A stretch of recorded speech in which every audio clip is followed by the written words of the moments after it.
baru. Ya, intinya kalau tentang sifat kimia atau perubahan kimia itu menghasilkan zat baru. Ya. Nah, di sini ada yang bisa menyebutkan ciri-ciri dari perubahan kimia? Saya, Bu. Ya, Mbak Dewi silakan. Terbentuknya zat yang jenisnya baru.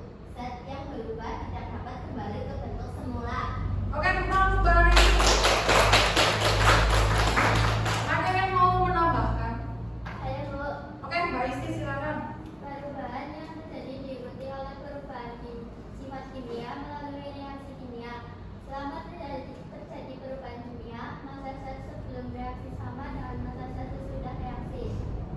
Oke, tepuk tangan untuk Mbak Isti. Itu tadi beberapa ciri-ciri perubahan kimia yang sudah disebutkan oleh teman-teman kalian ya. Kita lanjut ke proses perubahan kimia. Nah, untuk proses perubahan kimia ini itu otomatis terjadi reaksi kimia ya. Contohnya adalah ada pembakaran, ada pembusukan ya. Lalu ada proses pencampuran zat, terus ada proses kerusakan dan proses keragian ya. Nah, Ibu kasih waktu untuk kalian untuk memberikan contoh perubahan kimia pada kehidupan sehari-hari. Ya, Ibu kasih waktu untuk kalian berpikir.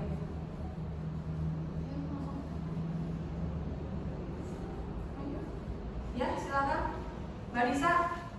Contohnya pembakaran, yaitu kertas yang dibakar menjadi abu, kayu yang dibakar bisa menjadi arang. Yang kedua ada pembusukan, yaitu contohnya bahan makanan menjadi busuk tidak akan kembali ke asalnya. Oke, tentang untuk Mbak Lisa. Tadi menyebutkan pembakaran dan pembusukan. Mungkin yang lain ada yang mau menambahkan? Saya, Bu. Ya, Mbak Aisyah silakan. Karat atau korupsi, contoh bermacam-macam logam mengalami pengaratan, seperti paku berkarat. Proses peragian, singkong diubah menjadi tapai, kedelai diubah menjadi tempe. Oke, tentang untuk Mbak Aisyah. Itu tadi merupakan proses perubahan kimia pada kehidupan sehari-hari yang sering kalian temui. Nah, tadi kan sudah membahas ya tentang perubahan kimia. Ibu mau mengulang lagi nih. Kira-kira masih ingat nggak tentang perubahan kimia?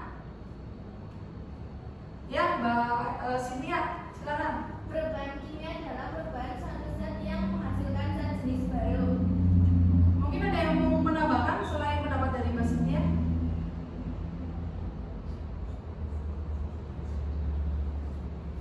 Ayo mungkin terkait.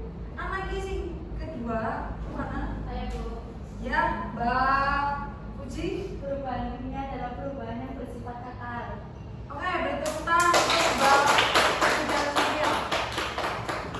Selain perubahan kimia, tadi sempat menyebutkan ciri-ciri perubahan kimia. Ya, ada yang masih ingat? Saya, Bu. Ya, Mbak Janet silakan.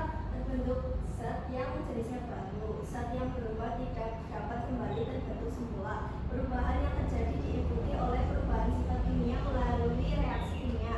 Selama terjadi perubahan kimia, masa zat sebelum reaksi sama dengan masa zat sesudah reaksi. Oke, kita untuk Mbak Janet. Dan untuk terakhir nih, ya, proses perubahan kimia yang terjadi di kehidupan sehari-hari. Kira-kira apa saja yang sering kalian temui? Saya, Bu. Ya, Mbak Sally. Pembakaran, contohnya kertas dibakar menjadi abu dan kayu dibakar menjadi arang. Lalu ada yang mau menambahkan lagi nggak? Saya, Bu. Ya, Mbak Dani silakan. Pembusukan, contohnya bahan makanan menjadi busuk tidak akan kembali ke asalnya. Oke, tepuk tangan untuk Mbak Dani.